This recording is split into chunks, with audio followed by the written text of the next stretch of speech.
Hello students, welcome to my new video, and today I am going to start a new topic of class 10th CBSE board chemistry lesson number 4, carbon and its compound. So let's start a new topic, and the topic is versatile nature of carbon. Today our topic is versatile nature of carbon. Versatile nature of carbon क्या होता है? Versatile nature of carbon का मतलब ये हो गया कि जो कार्बन होता है उसके कई सारे नेचर होते हैं, वो कई फॉर्म में पाया जाता है।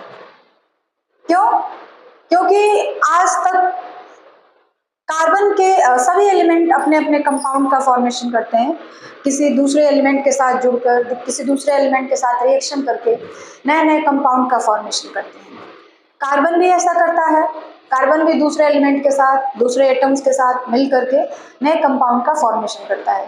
लेकिन जो कार्बन के कंपाउंड्स की संख्या है वो बाकी अदर जितने भी एलिमेंट्स के कंपाउंड हैं उन सब से अधिक है।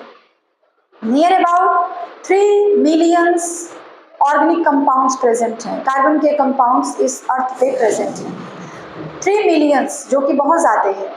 इतने ज़्यादा कंपाउंड किसी भी एलिमेंट के अर्थ पे प्रेजेंट नहीं है। तो क्या कारण है, क्या रीज़न है कि जो कार्बन के कंपाउंड्स की संख्या है वो इतनी अधिक है? बाकी जितने भी एलिमेंट्स हैं वो भी कंपाउंड का फॉर्मेशन करते हैं, लेकिन उनके कंपाउंड की संख्या इतनी नहीं है। कार्बन के ही कंपाउंड्स की संख्या सबसे ज़्यादा है। ऐसा क्यों? क्योंकि जो कार्बन है वह एक नेचर का नहीं होता है, उसके कई सारे नेचर होते हैं, वह वर्सेटाइल नेचर का होता है। तो आज का जो हमारा मेन टॉपिक है वो यही है, versatile nature of carbon. Carbon के कंपाउंड्स की संख्या इतने अधिक होने के मेन 4 रीजंस हैं। कार्बन के जो कंपाउंड्स हैं वो इतने अधिक हैं, उसके मेन 4 रीजंस हैं। First, catenation. Second, tetravalency of carbon. Third, tendency to form multiple bond. And fourth, isomerism. देखिए, कार्बन के पास कई सारी प्रॉपर्टीज हैं, कई सारे नेचर हैं, इसलिए वो इतने सारे कंपाउंड का फॉर्मेशन कर रहा है। तो पहला जो प्रॉपर्टीज है वो है कैटेनेशन। अब ये कैटेनेशन है क्या? देखिए, this is unique property of self-linking of carbon atom through covalent bonds and to form long straight chain or branch chain and ring chain of different size. ये जो कैटेनेशन की प्रॉपर्टी पाई जाती है वो केवल कार्बन में ही पाई जाती है, और यह एक ऐसी प्रॉपर्टी है जिसमें कई कार्बन एटम्स आपस में जुड़कर, कई सारे कार्बन एटम्स आपस में जुड़ते हैं। सेल्फ लिंकिंग, जैसे देखिए, अगर कोई एलिमेंट किसी दूसरे एलिमेंट के साथ रिएक्शन करता है तो एक नए कंपाउंड का फॉर्मेशन होता है। जैसे मान लीजिए हमने यहाँ पे एक एग्जांपल दिया है Na+Cl। Na एक एलिमेंट हो गया, Cl एक एलिमेंट हो गया, जब दोनों मिलेंगे तो बनेगा NaCl। यह एक कंपाउंड है, ठीक है। तो जो कार्बन है उसमें ये प्रॉपर्टी तो है ही कि वो दूसरे एलिमेंट के साथ रिएक्शन करता है, दूसरे एलिमेंट के साथ कंबाइंड होता है और नए कंपाउंड का फॉर्मेशन करता है। जैसे मान लीजिए C+O2 = CO2, दूसरे एलिमेंट के साथ जुड़कर, दूसरे एलिमेंट के साथ रिएक्शन करके नए कंपाउंड का फॉर्मेशन करता है, लेकिन उसमें एक यूनिक प्रॉपर्टी पाई जाती है जो किसी और एलिमेंट में नहीं पाई जाती है, वो है सेल्फ लिंकिंग। अब ये सेल्फ लिंकिंग क्या है? सेल्फ लिंकिंग का मतलब है कि कार्बन एटम खुद दूसरे कार्बन एटम्स के साथ मिलकर long straight chain, branch chain and ring का फॉर्मेशन करता है ऑफ डिफरेंट साइज। मतलब नए नए कंपाउंड के फॉर्मेशन के लिए ये नहीं जरूरी है कि कार्बन जो हो किसी दूसरे एटम्स के साथ या दूसरे मॉलिक्यूल्स के साथ ही रिएक्शन करे, वो खुद भी दूसरे कार्बन एटम्स के साथ जुड़ करके एक लंबा चेन बनाता है और नए नए कंपाउंड का फॉर्मेशन करता है। जैसे देखिए, इस तरह के कई कार्बन आपस में जुड़ सकते हैं। और एक कंपाउंड का फॉर्मेशन कर सकते हैं। ये साइज छोटा भी हो सकता है या फिर बड़ा भी हो सकता है। तो ये इसको हम लोग कहते हैं स्ट्रेट चेन, स्ट्रेट चेन। ये हो गया स्ट्रेट चेन, ठीक है। दूसरा जो होता है ब्रांच चेन, वो क्या होता है? इस तरीके का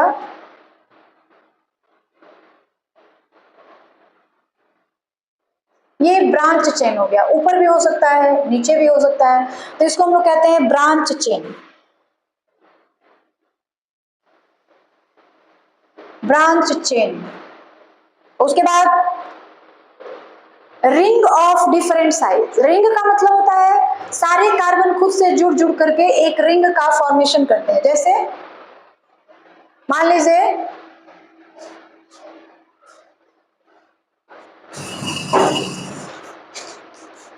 ये एक रिंग है जिसमें कितने कार्बन एटम्स हैं? 3, और इसका नाम है प्रोपेन। फिर यह भी एक यह भी जो है एक रिंग है जिसमें कितने कार्बन एटम्स हैं? 4, इसका नाम है ब्यूटेन।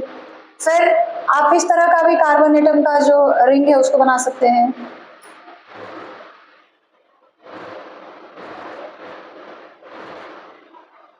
सी सी सी, इस तरीके से भी यहाँ पे 2 हाइड्रोजन अटैच हो सकते हैं, ठीक है। यहाँ पर भी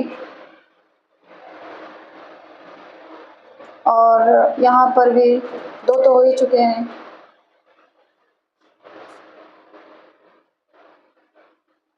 तो ये सारे, इसका मतलब है ना कि आप और भी यहाँ पे हाइड्रोजन या कोई दूसरा एटम जो होगा जोड़ सकते हैं। तो कुल मिला के कहने का ये मतलब है कि जो कार्बन होता है उसके पास एक यूनिक प्रॉपर्टी है जिसमें वो खुद दूसरे कार्बन्स के साथ जुड़ करके एक लॉन्ग चेन या स्ट्रेट चेन, ब्रांच चेन और क्लोज चेन भी बोल सकते हैं या रिंग भी बोल सकते हैं का फॉर्मेशन करता है। इस प्रॉपर्टी को ही हम लोग कहते हैं कैटनेशन प्रॉपर्टी। तो बेसिकली कैटनेशन प्रॉपर्टी है क्या? Catenation property is unique property of carbon in of self linking, मतलब कार्बन ही कार्बन के साथ मिल करके जुड़ करके किसी नए कंपाउंड का फॉर्मेशन कर लेता है, ठीक है। जैसे यहाँ पे देखिए इसका नाम है 1 2 3 4 5 6 हेक्सेन। इसका नाम है, यहाँ पे कार्बन लिखा हुआ है 1 2 3 4, इसका नाम पड़ेगा 2,3 ब्यूटेन, मेथिल ब्यूटेन कह सकते हैं आप। इसका नाम है साइक्लोप्रोपेन, इसका नाम है साइक्लोब्यूटेन, और इसको आप कह सकते हैं साइक्लोहेक्सेन। साइक्लो शब्द हमने क्यों जोड़ रखा है? क्योंकि ये सारे जो हैं क्लोज हैं, बंद है चारों तरफ से। तो इस वजह से भी जो कार्बन के कंपाउंड्स की संख्या है वो बहुत अधिक है, ठीक है। दूसरी जो रीजन है, दूसरी जो प्रॉपर्टी है वो है टेट्रावैलेंसी ऑफ कार्बन। देखिए टेट्रावैलेंसी का मतलब होता है कार्बन जो है उसकी वैलेंसी 4 होती है, और उसकी वैलेंसी 4 होती है, इसका मतलब यही है कि कार्बन 4 अदर एटम से मिलकर कंबाइंड होकर नए नए कंपाउंड का फॉर्मेशन कर सकता है। Tetravalency of carbon, tetravalency of carbon का यही मतलब है कि जो कार्बन होता है उसकी वैलेंसी 4 होती है और वो 4 नए नए एलिमेंट के साथ मिल सकता है, जुड़ सकता है और किसी नए कंपाउंड का फॉर्मेशन कर सकता है। जैसे सी, यहाँ पे हम अगर Cl जोड़ दें, यहाँ पे हमने OH जोड़ दिया, यहाँ पे हमने H जोड़ दिया, यहाँ पे हमने Br जोड़ दिया, तो देखिए कार्बन की वैलेंसी 4 है, इससे वो 4 अलग अलग एटम से आपस में ज्वाइंट होकर मिल करके नए कंपाउंड का फॉर्मेशन कर सकती है। या हो सकते हैं कि सारे के सारे जो कार्बन एटम से अटैच होने वाले एलिमेंट्स हैं, कंपाउंड एटम्स हैं, वो सेम भी हो सकते हैं या फिर अलग अलग भी हो सकते हैं। आ रही बात समझ में? तो अब देखिए कार्बन की वैलेंसी 4 है, इसीलिए इसको हम कहते हैं कि टेट्रावैलेंसी, मतलब टेट्रावैलेंसी होती है इसकी। सिलिकॉन की भी वैलेंसी 4 ही होती है, लेकिन उसके इतने सारे कंपाउंड्स नहीं है। क्यों? सिलिकॉन की भी वैलेंसी 4 ही है, लेकिन उसके इतने सारे कंपाउंड्स नहीं है। कार्बन की वैलेंसी 4 है, लेकिन इसके इतने सारे कंपाउंड्स हैं। कारण क्या है? कारण ये है, रीजन ये है कि जो कार्बन है उसका साइज काफी छोटा है। सिलिकॉन का एटॉमिक नंबर 14 होता है और कार्बन का एटॉमिक नंबर 6 होता है, तो उस हिसाब से कार्बन का साइज छोटा है और सिलिकॉन का साइज बड़ा है। तो कार्बन जो होता है उसका साइज छोटा होता है और वैलेंसी 4 होती है, तो वो जितने भी नए नए एटम्स के साथ बॉन्ड बनाता है, कार्बन जो होता है हमेशा क्या करता है? कोवैलेंट बॉन्ड बनाता है। तो जितने भी नए नए एटम्स के साथ वो जुड़ता है उनको स्ट्रॉन्ग कोवैलेंट बॉन्ड के साथ स्टेबल रखता है। जो भी कंपाउंड का फॉर्मेशन करता है वो सारे कंपाउंड्स स्टेबल होते हैं। क्यों स्टेबल होते हैं? क्योंकि इसका साइज छोटा है और जितने भी बॉन्ड बनेंगे उनमें फोर्स ऑफ अट्रैक्शन बहुत अधिक हो जाता है। लेकिन सिलिकॉन का साइज बड़ा है, उसमें जो बॉन्ड बनेंगे सिलिकॉन और दूसरे एटम्स के साथ उसमें फोर्स ऑफ अट्रैक्शन कम होगा, तो वहां पे जो कंपाउंड का फॉर्मेशन होगा वो अनस्टेबल होगा। लेकिन कार्बन के जो कंपाउंड्स बनते हैं वो स्टेबल होते हैं स्ट्रॉन्ग कोवैलेंट बॉन्ड की वजह से। ठीक है, तो तीसरी प्रॉपर्टी क्या हो गई? Tendency to form multiple bond. Sorry, हम लोग ये पढ़ रहे थे। टेट्रा वैलेंसी ऑफ कार्बन, मतलब कार्बन की वैलेंसी 4 होती है और ये आपको पता है कि जो हाईएस्ट वैलेंसी होती है वो 4 होती है, 4 से ज्यादा वैलेंसी नहीं होती है। अगर किसी की वैलेंसी, मतलब किसी एटम्स के आउटर मोस्ट शेल में 4 से अधिक इलेक्ट्रॉन्स हैं तो उसकी वैलेंसी निकालने के लिए हम लोग क्या करते हैं? 8 में से उस इलेक्ट्रॉन को माइनस कर देते हैं। तो कार्बन की जो वैलेंसी होती है वो 4 होती है, जिससे वो नए नए 4 एटम से जुड़ करके किसी नए कंपाउंड का फॉर्मेशन कर सकता है। उसके बाद tendency to form multiple bond. Tendency to form multiple bond का मतलब है कार्बन के अंदर ये प्रॉपर्टी होती है कि वो single covalent bond, double covalent bond और ट्रिपल कोवैलेंट बॉन्ड के थ्रू अपने नए कंपाउंड का फॉर्मेशन कर सकता है। कोई ऐसा एलिमेंट नहीं है जो सिंगल बॉन्ड, डबल बॉन्ड और ट्रिपल बॉन्ड तीनों ही बॉन्ड का फॉर्मेशन करता है और नए कंपाउंड को बनाता है, क्रिएट करता है।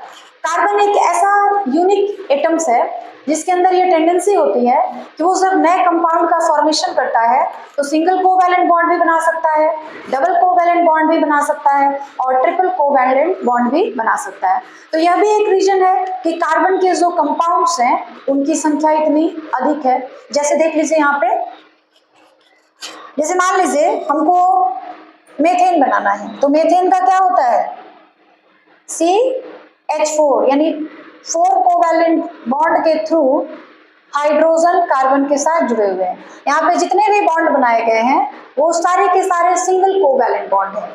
अब जो दूसरा है C2H4, इसका नाम है एथीन। इसमें क्या होता है?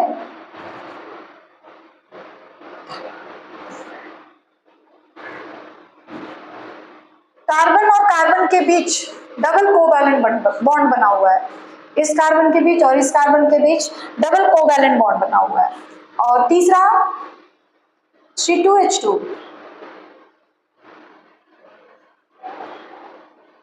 यहाँ पे जो 2 कार्बन एटम्स हैं उनके बीच ट्रिपल कोवैलेंट बॉन्ड बना हुआ है। तो कार्बन के अंदर ये टेंडेंसी होती है तो सिंगल कोवैलेंट बॉन्ड के थ्रू अपने नए कंपाउंड का फॉर्मेशन कर सकता है, डबल कोवैलेंट बॉन्ड के थ्रू अपने नए कंपाउंड का फॉर्मेशन कर सकता है और ट्रिपल कोवैलेंट बॉन्ड के थ्रू भी अपने नए कंपाउंड का फॉर्मेशन कर सकता है।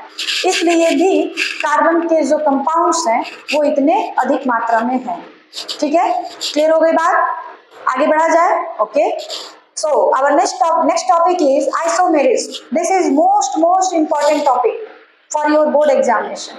ये जो isomerism है, पहले तो ये जो वर्सटाइल नेचर ऑफ कार्बन है यही बहुत ज्यादा इंपॉर्टेंट मतलब टॉपिक है बोर्ड के एग्जाम के लिए। लेकिन उन सब में भी जो सबसे मोस्ट इंपॉर्टेंट टॉपिक है for your board examination and that is isomerism. Isomerism को हम लोग हिंदी में कहते हैं समावयवता। आइसोमेरिज को हम लोग हिंदी में क्या कहते हैं? समावयवता। खैर आप लोग तो सीबीएसई बोर्ड के स्टूडेंट्स हैं तो आपको हिंदी उतनी जानने की जरूरत है नहीं, बट ये होगा कि जो हिंदी मीडियम वाले छात्र भी हैं जो पढ़ना चाहते हैं वो भी इसका फायदा ले सकते हैं, इसलिए थोड़ा सा हमने हिंदी भी इसका बता दिया। तो आइसोमेरिज्म को हम लोग हिंदी में कहते हैं समवयवता। और आइसोमेरिज्म है क्या? Two or more than two compounds whose molecular formula is same but structural formula is different with different properties is called isomerism and two structures is called isomers। देखिए इसमें ये कहा गया है कि कोई दो कंपाउंड्स जिनकी मॉलिक्यूलर फॉर्मूला सेम है बट जो उनका स्ट्रक्चरल फॉर्मूला है, स्ट्रक्चर है वो डिफरेंट है, और उनका स्ट्रक्चर डिफरेंट होने के कारण उनकी प्रॉपर्टी भी क्या हो जा रही है? डिफरेंट हो जा रही है। तो वही इसमें लिखा गया है, टू और more than two compounds whose molecular formula is same but structural formula is different. This phenomena is called isomerism and the two structure is called isomers। जो दो अलग अलग स्ट्रक्चर बनते हैं या तीन अलग अलग स्ट्रक्चर्स बनते हैं उनको हम लोग आइसोमर्स कहते हैं, और इस घटना को हम लोग क्या कहते हैं? आइसोमेरिज्म कहते हैं। तो आइसोमेरिज्म है क्या? आइसोमेरिज्म एक ऐसी घटना है जिसमें दो या दो से अधिक कंपाउंड के जो मॉलिक्यूलर फॉर्मूला होते हैं वो सेम होते हैं बट जो स्ट्रक्चरल फॉर्मूला होता है वो डिफरेंट होता है, और स्ट्रक्चरल फॉर्मूला डिफरेंट होने की वजह से उन दोनों कंपाउंड्स के जो प्रॉपर्टीज होती हैं वह भी डिफरेंट होती हैं। ठीक है, तो यह भी एक रीजन है कि जो कार्बन है उसके कंपाउंड्स की संख्या इतनी अधिक है। क्लियर है? जैसे आप देख लीजिए, हम लोग कहते हैं नॉर्मल ब्यूटेन एंड आइसोब्यूटेन, ये दो आइसोमर्स हैं। Example, to isomers of butane is normal butane and isobutane, normal butane and second isobutane। ठीक है, तो जो ब्यूटेन होते हैं उसके कितने आइसोमर्स होते हैं? टू। पेंटेन के आइसोमर्स होते हैं तीन। आ रही बात समझ में? अब आइसोमर्स हम लोग बनाते कैसे हैं? तो हमने आपको पहले ही बताया कि अगर दो आइसोमर्स है या तीन आइसोमर्स है तो उनका जो मॉलिक्यूलर फॉर्मूला होगा वो सेम होगा बट स्ट्रक्चर जो बनेगा वो डिफरेंट हो जाएगा। अभी हमने ब्यूटेन की बात करी है, तो ब्यूटेन का जो मॉलिक्यूलर फॉर्मूला होता है दैट इज C4H10। ठीक है, molecular formula of butane is C4H10 and two structure, first is normal butane and second is isobutane। तो देखिए, फर्स्ट नॉर्मल ब्यूटेन यानी जितने भी कार्बन होंगे एक स्ट्रेट चेन बनाएंगे, तो उस स्ट्रेट चेन को हम लोग कहते हैं नॉर्मल चेन। ये जो है इसको आप नॉर्मल चेन भी कह सकते हैं या स्ट्रेट चेन भी कह सकते हैं। ब्रांच हो जाता है तो वो आइसो भी हो सकता है, नियो भी हो सकता है। अब ये देखिए, यहाँ पे हाइड्रोजन, यहाँ पे hydrogen, this is also hydrogen, this is hydrogen.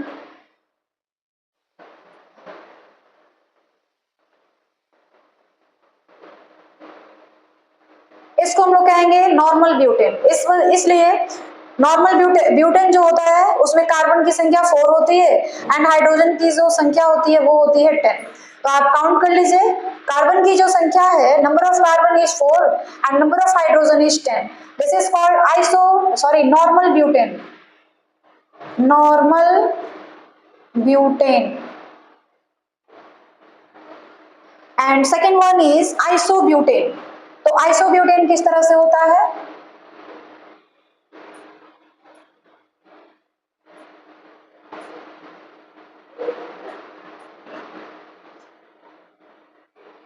देखिए, H H H H H, this is also H H and this is H। इसको हम लोग कहते हैं आइसोब्यूटेन। यहाँ भी आप काउंट कर लीजिए, जो कार्बन की संख्या होगी this is 4 and number of hydrogen is 10। तो ये दोनों जो है नॉर्मल ब्यूटेन एंड आइसोब्यूटेन, ये क्या है? एक दूसरे के आइसोमर्स हैं। नॉर्मल ब्यूटेन और आइसोब्यूटेन जो हैं एक दूसरे के आइसोमर्स हैं, ठीक है। इसको हम लोग कहते हैं नॉर्मल ब्यूटेन और इसको कहते हैं आइसोब्यूटेन। एक दूसरे के आइसोमर्स हैं जिनका मॉलिक्यूलर फार्मूला C4H10 ही है, लेकिन स्ट्रक्चर दोनों का क्या हो जा रहा है, डिफरेंट हो जा रहा है। स्ट्रक्चर दोनों का डिफरेंट होने की वजह से इनकी प्रॉपर्टीज भी जो होती है वो डिफरेंट होती है।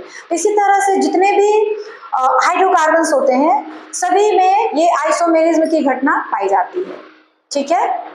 बातें क्लियर हो गई कि कार्बन के जो कंपाउंड्स होते हैं उसकी संख्या इतनी क्यों है। देखिए फॉर्मूला तो एक ही है लेकिन स्ट्रक्चर की वजह से दो कंपाउंड हो गए, तो इसका नाम है आइसोब्यूटेन। तो यह भी एक रीजन है कि जो कार्बन के कंपाउंड्स की संख्या है वो इतनी अधिक है। इसी को हम लोग कहते हैं versatile nature of carbon.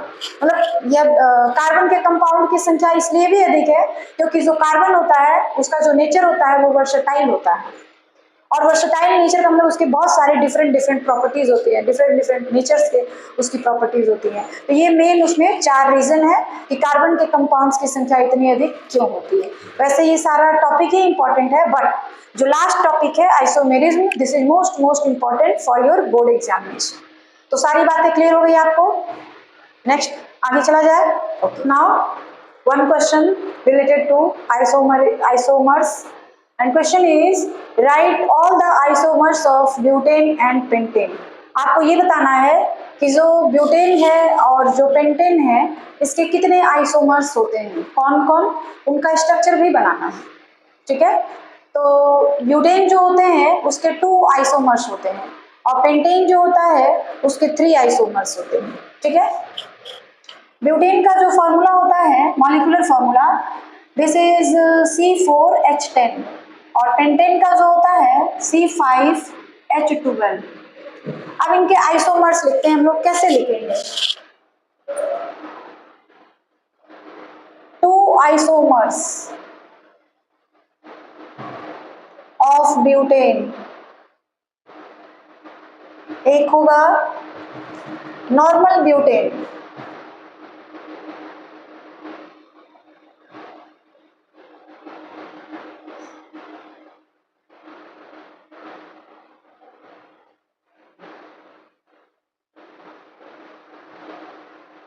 And इसी को हम लोग कहते हैं this is normal butane. Second isobutane, और आइसोब्यूटेन जो होता है वो कुछ ऐसा होता है,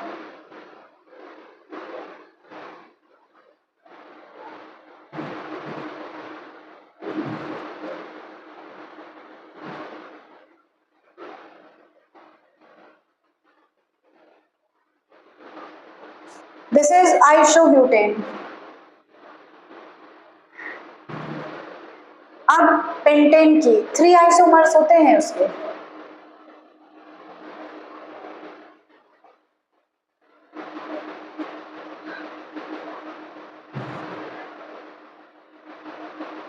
पहला होगा नॉर्मल पेंटेन, स्ट्रेट चेन रहेगा इसमें,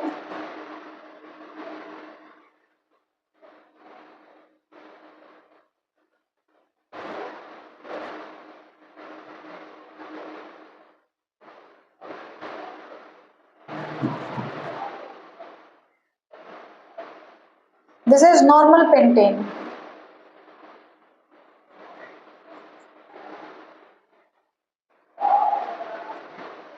दूसरा आइसोपेंटेन,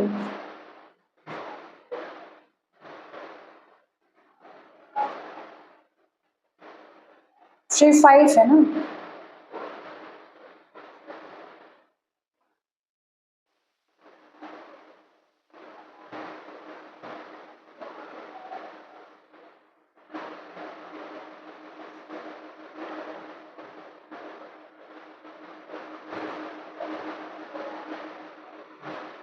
ये आइसोपेंटेन हो गया।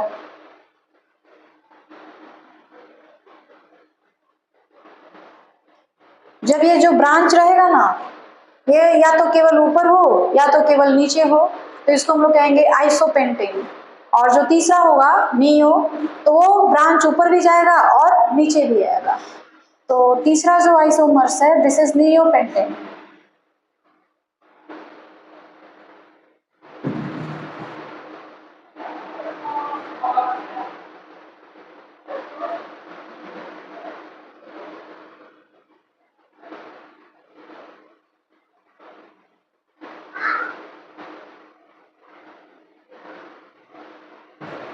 This is called neopentane. So isomers of pentane and butane, 2 isomers of butane and 3 isomers of pentane. इसी तरीके से जो आपका C6H14 होता है, C6H14, इसके 5 आइसोमर्स होते हैं। इसी तरह से आप उसको भी बना सकते हैं, जैसे 2 आइसोमर्स ब्यूटेन के बने, 3 आइसोमर्स पेंटेन के बने, तो 5 आइसोमर्स हो सकते हैं किसके, हेक्सेन के। तो ये आइसोमर्स हैं एक दूसरे के, और इस घटना को, इस फेनोमेनन को हम लोग कहते हैं आइसोमेरिज्म। क्लियर है? And the next topic is organic compounds. What is organic compounds? Simple way में देखा जाए तो ऑर्गेनिक कंपाउंड्स वो कंपाउंड्स होते हैं जिसमें कार्बन प्रेजेंट होता है। ठीक है, वैसे कंपाउंड जिसमें कार्बन प्रेजेंट होते हैं उसको हम ऑर्गेनिक कंपाउंड्स कहते हैं, accept CO2 and CO। CO2 और CO को छोड़ के इन दोनों कंपाउंड्स में भी कार्बन है, बट ये दोनों कंपाउंड्स ऑर्गेनिक कंपाउंड्स नहीं माने जाते। क्लियर है? और अगर दूसरे शब्दों में कहा जाए तो ऑर्गेनिक कंपाउंड्स क्या है? Compounds which are isolated directly और indirectly from living organisms are called organic compounds. वैसे कंपाउंड जिनको हम लोग डायरेक्ट रूप से या इनडायरेक्ट रूप से एनिमल से, प्लांट से आइसोलेटेड करते हैं, प्राप्त करते हैं, निकालते हैं, वैसे कंपाउंड को हम लोग कहते हैं ऑर्गेनिक कंपाउंड। शॉर्टकट में आप ये कह दीजिए कि जिसमें कार्बन प्रेजेंट हो ऑर्गेनिक कंपाउंड है, जिसमें कार्बन ना प्रेजेंट हो इनऑर्गेनिक कंपाउंड्स। अब ये ऑर्गेनिक कंपाउंड्स को हम लोग कहाँ से प्राप्त करते हैं? लिविंग ऑर्गेनिज्म से, प्लांट से, एनिमल से। आगे बात समझ में? For example urea, sugar, oils, fats, proteins. उसके बाद ऑर्गेनिक केमिस्ट्री क्या है? The branch of chemistry in which we study about organic compounds is called organic chemistry. Organic chemistry क्या है? केमिस्ट्री का एक ऐसा ब्रांच है, एक ऐसा पार्ट है जिसमें हम लोग केवल और केवल ऑर्गेनिक कंपाउंड के बारे में ही स्टडी करते हैं कि ऑर्गेनिक कंपाउंड क्या है, इसकी प्रॉपर्टीज क्या है, इसके यूज क्या है, इसके मेरिट्स क्या है, डिमेरिट्स क्या है, इन सारी बातों के बारे में हम लोग पढ़ते हैं। तो वैसे केमिस्ट्री की ब्रांच को हम लोग ऑर्गेनिक केमिस्ट्री कहते हैं। क्लियर है सारी बातें? ओके, नेक्स्ट आगे बढ़ा जाए। And next topic is inorganic compounds. The compounds which are isolated from non-living sources like rocks and minerals are called inorganic compound. जो compound हम लोग आइसोलेटेड करते हैं फ्रॉम नॉन लिविंग सोर्सेस से, जैसे पहाड़ हो गए, कोई चट्टान हो गया, इन सारी चीज़ों से जिस कंपाउंड्स को हम लोग निकालते हैं, प्राप्त करते हैं, पाते हैं, उसी कंपाउंड को हम लोग इनऑर्गेनिक कंपाउंड कहते हैं। या अगर ये कहा जाए कि इनऑर्गेनिक कंपाउंड वो कंपाउंड्स होते हैं जिसमें कार्बन प्रेजेंट नहीं होता है, आप ये भी लिख सकते हैं। और the compound in which carbon is present except CO and CO2। आप ये कह सकते हैं कि वैसे कंपाउंड जिसमें कार्बन प्रेजेंट होता है उसको हम लोग ऑर्गेनिक कंपाउंड्स कहते हैं, और जिसमें कार्बन नहीं प्रेजेंट होता है उसको हम लोग इनऑर्गेनिक कंपाउंड कहते हैं। और the compounds in which carbon is not present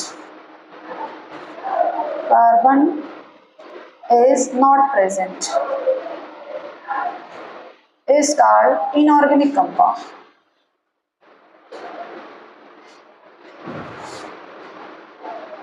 ठीक है, ऐसे कंपाउंड जिसमें कार्बन प्रेजेंट होते हैं उसको हम लोग ऑर्गेनिक कंपाउंड्स कहते हैं, जिसमें कार्बन ना प्रेजेंट हो उसको इनऑर्गेनिक कंपाउंड्स कहते हैं।